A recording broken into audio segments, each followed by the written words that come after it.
নমস্কাৰ এই মুহূৰ্তে আহি পৰিছে সন্ধিয়াৰ কেইবাটাও বিগ ব্ৰেকিং নিউজ। আজি হৈছে 18 জুন। অসমৰ লগতে ভাৰতৰ বিভিন্ন প্ৰান্তৰ পৰা বাতৰিসমূহ যুগুত কৰা হৈছে। ভিডিঅ'টো ভাল পালে ভিডিঅ'টোত এটা লাইক কৰি ছাবস্ক্ৰাইব কৰিবলৈ নাপাহৰিব। বিগ ব্ৰেকিং নিউজ আহি গৈছে নতুন আপডেট পিএম কিষাণৰ। আপোনালোকে চাই আছে শীঘ্ৰে লাখ লাখ কৃষকৰ একাউণ্টত সোমাব ধন। পিএম কিষাণ আঁচনিৰ অধীনত কৃষকে লাভ কৰিব এই ইফালে কৃষকৰ একাউণ্টত পোনপটীয়াকৈ সোমাব 14 নম্বৰ কিস্তিৰ পিএম কিষাণৰ ধন।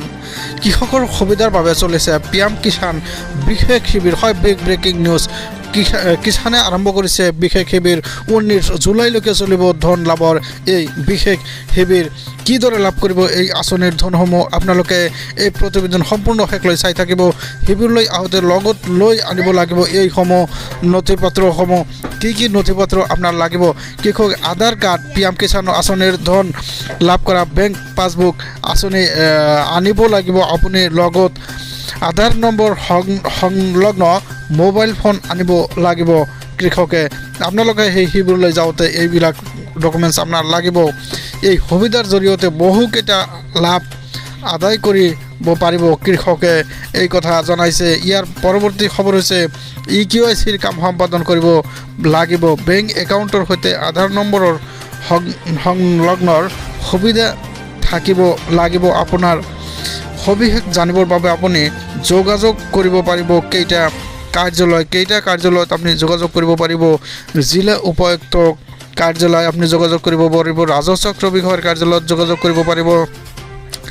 জিলা কৃষি বিষয়াৰ কাৰ্যালয়ত যোগাযোগ কৰিব পাৰিব।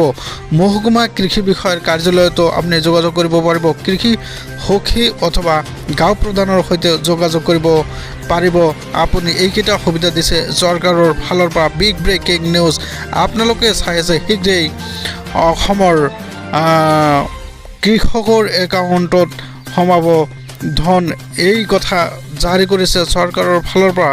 কৃষকৰ সুবিধাৰ বাবে চলিছে পিএম কিষাণ বিশেষ শিবিৰ। হয়, বিগ ব্ৰেকিং নিউজ। কৃষকৰ সুবিধাৰ বাবে চৰকাৰে মুকলি কৰিছে বিশেষ শিবিৰ। 19 জুলাইলৈকে চলিব এই ধন লাভৰ বিশেষ শিবিৰ। হয়, বিগ ব্ৰেকিং নিউজ আপোনালোকে চাই আছে। শিবিৰলৈ আহোঁতে লগত লৈ আনিব লাগিব এইসমূহ নথিপত্ৰ। ইয়াৰ পৰৱৰ্তী খবৰ হৈছে ৰাজ্যত ভয়ংকৰ বান পৰিস্থিতি আৰম্ভ হৈছে। হয়, আপোনালোকে ঠিকেই শুনি আছে। ৰৌদ্ৰ ৰূপ ধৰিছে কপিলী নদীয়ে ভয়ংকৰ ৰূপ ধাৰণ কৰিছে। কপিলীৰ বাঢ়নী পানীয়ে ভাঙিলে মথাউৰিৰ বৃহৎ অংশ মথাউৰি ছিঙি ভয়ংকৰ বান পৰিস্থিতিৰ সৃষ্টি হৈছে। ইফালে গোহাইগাঁও কেঁকুৰিবাৰীত ৰাজপথৰ ওপৰেদি বাগৰিছে হুৰাহুৰে পানী। আপোনালোকে চাই আছে শ লোক জলমগ্ন বানত আক্ৰান্ত হৈছে। কামপুৰত ভয়ংকৰ বান পৰিস্থিতি আৰম্ভ হৈছে। এই দৃশ্য আপোনালোকে চাওক।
হয় ইতিমধ্যে আপোনালোকে দেখিবলৈ পালে কপিল নদীয়ে কি ৰুদ্ৰমূৰ্তি ধাৰণ কৰিছে আপোনালোকে নিশ্চয়কৈ দেখিবলৈ পালে কি ভয়ংকৰ ৰূপ ধাৰণ কৰিছে এখন গাঁৱৰ যোগাযোগ বিচ্ছিন্ন হৈ পৰিছে কিয়নো সেই গাঁৱৰ এখন মেইন ঘাইপথ যি ঘাইপথত আছিল ডাঙৰ মথাউৰি সেই মথাউৰি ছিঙি হুৰা পানী সোমাইছে আপোনালোকে স্ক্ৰীনত এইটো হয় আপোনালোকে ইতিমধ্যে দেখা পাইছে অসমত ভয়ংকৰ বান পৰিস্থিতিৰ সৃষ্টি হ'বলৈ ধৰিছে আপোনালোকে স্ক্ৰীনত ইতিমধ্যে দেখা পাইছে ভিডিঅ'টো ভাল পালে ভিডিঅ'টো এটা লাইক কৰি ছাবস্ক্ৰাইব কৰিবলৈ নাপাহৰিব থেংক ইউ ধন্যবাদ